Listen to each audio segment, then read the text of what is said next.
And one of the things that happened while we were in school is we realized that there were these different photography programs, different schools in New York that were doing, they were holding symposia, and we thought, why doesn't ICP do something like this? Like Parsons, the New School, the School of Visual Arts, Pratt, all of these big art schools were doing these conferences, and we thought, well, we should do one too. So we decided in our second year of grad school to organize a symposium, and it was the first moment of us working together and collaborating. So this is it. It was called Writing as Practice, and we were thinking about the ways in which writers use visual work as inspiration and the way that visual artists use writing as inspiration, and how there was a lot of crossover between the two. So one of the things that also we do together was these event works, where we would, in the same vein of the conversations, we would bring people out onto the waterways of New York City and try to unearth a historical narrative about the waterways of New York City, about the Hudson River, and about how that actually impacted the art along the waterways during that time. So we brought 40 people out for the first. We did 2 of these events. It's kind of difficult to explain because it's an experience, and it's something that we don't necessarily look to preserve, but it's one of those moments where we curate almost a moving, one-time exhibition of sorts and symposium on a boat. So we were thinking about, how do we take this organization that was started 135 years ago by Alfred Stieglitz, amongst other photographers, with the mission of art, photography as an art. So when it was started 135 years ago, Alfred Stieglitz and that crew were trying to say, okay, how do we bring photography to the contemporary art dialogue in a way that brought it outside of the tool? And at that time, it made sense for them to have a workspace, and it was very male-dominated, as we all know, at that time. And so, fast forward 135 years later, we looked at what that conversation actually means now, and it's very, very different. And so, thus came Baxter Street at the Camera Club of New York. Through the arc of history of the organization itself, there have been there have been 4 galleries that have been associated with the nonprofit entity, the Camera Club of New York. And so Baxter Street is the 4th in that legacy of that arc. So this is our main gallery space. And do you want to talk about this one? Sure. Yeah. Yeah, so this really encapsulates a lot of what we do and what we believe at Baxter Street. We have a program called the Guest Curated Program. Anyone who is interested in curating, you can be an artist, you can be a curator, can apply to have an exhibition at Baxter Street. And you don't have to be New York City based, you don't have to live in the United States.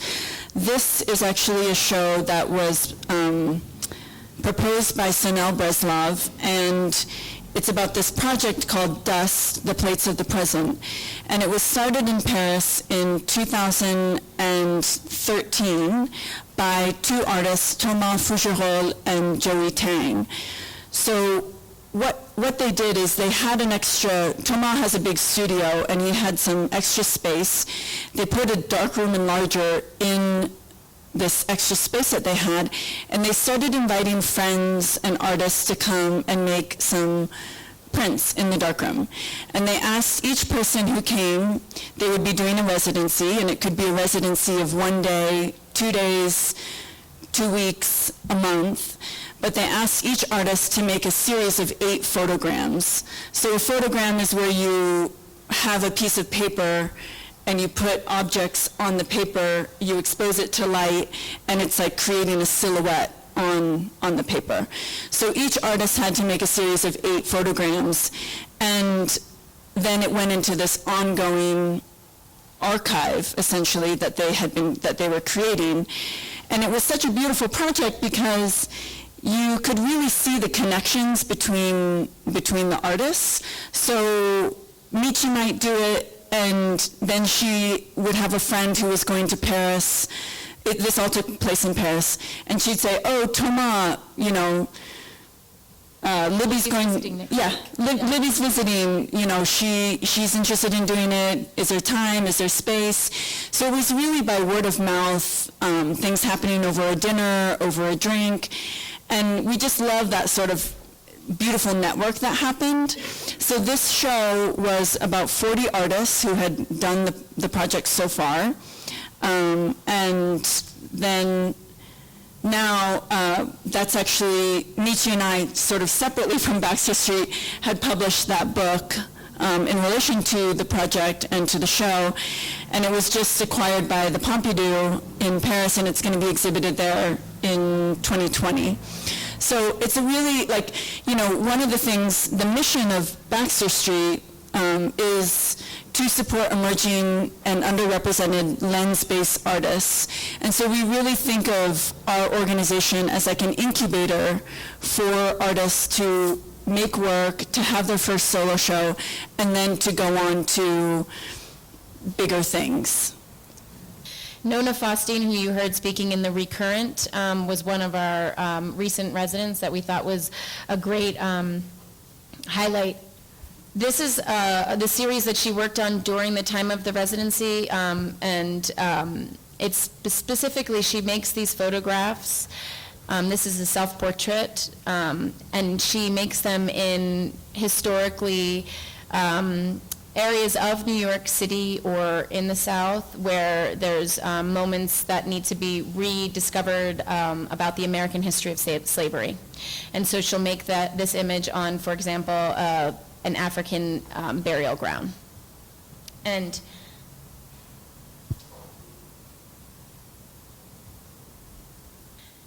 the other partnership that we have that we've been developing over the last, it's been 6 years that we've been partnering with Mexico now.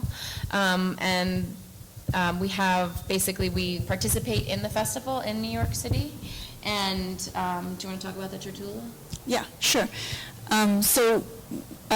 It changes every year. The Celebrate Mexico Now Festival is about 10 days long at the end of October.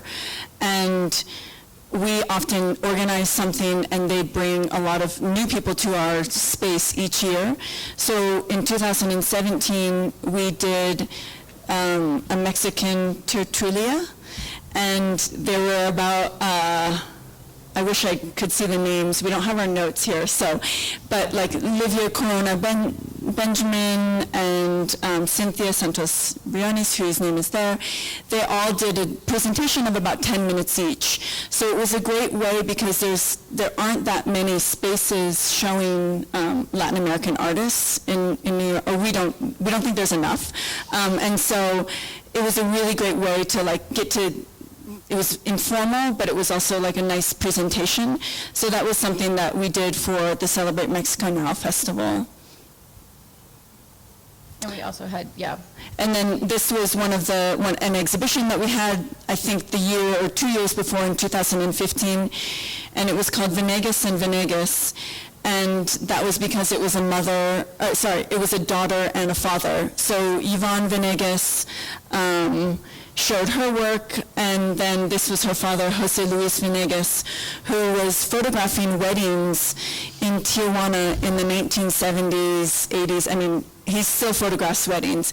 His style has greatly changed because he's not using like a medium format Hasselblad or 6x6 camera, medium format camera. He's now using digital.